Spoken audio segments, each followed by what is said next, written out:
The radical left is distorting history at the Museum Homes of America's Founders. By Mike LaChance. In the same way that the radical left took over education in schools, they have now taken over the museum homes of some of America's founding fathers. Instead of teaching accurate history with a sense of national pride, they are presenting America's founders as nothing more than white slave owners. This is what happens when the woke crowd is allowed to teach history. Thomas Jefferson's Monticello estate reportedly went woke, with visitors saying the displays and tour guides insult his legacy. Jeffrey Tucker, founder of the Brownstone Institute, said his recent experience at the Virginia landmark was sad and deflated the American founders' reputation. Tucker toured Monticello on July 4 to pay homage to Jefferson, who advocated for emancipation and the separation of church and state. Instead, I got exactly the opposite, Tucker said on Fox and Friends, Monday. They were just debunking his history, his reputation, putting him down, demoralizing everybody on my tour.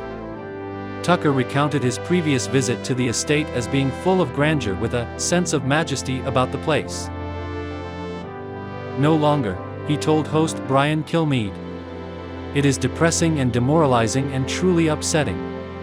Tucker described the house as looking like a rummage sale with contemporary paintings hung inside.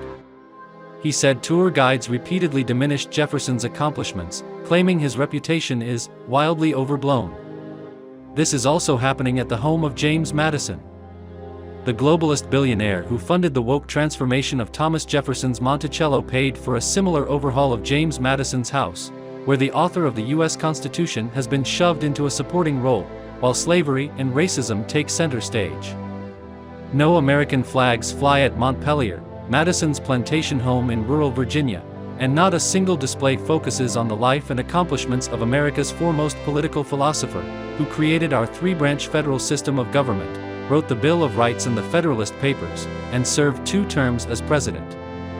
Instead, blindsided tourists are hammered by high-tech exhibits about Madison's slaves and current racial conflicts, thanks to a $10 million grant from left-leaning philanthropist David M. Rubenstein. I was kind of thinking we'd be hearing more about the Constitution, one baffled dad said, and the Post visited the president's home this week. But everything here is really about slavery.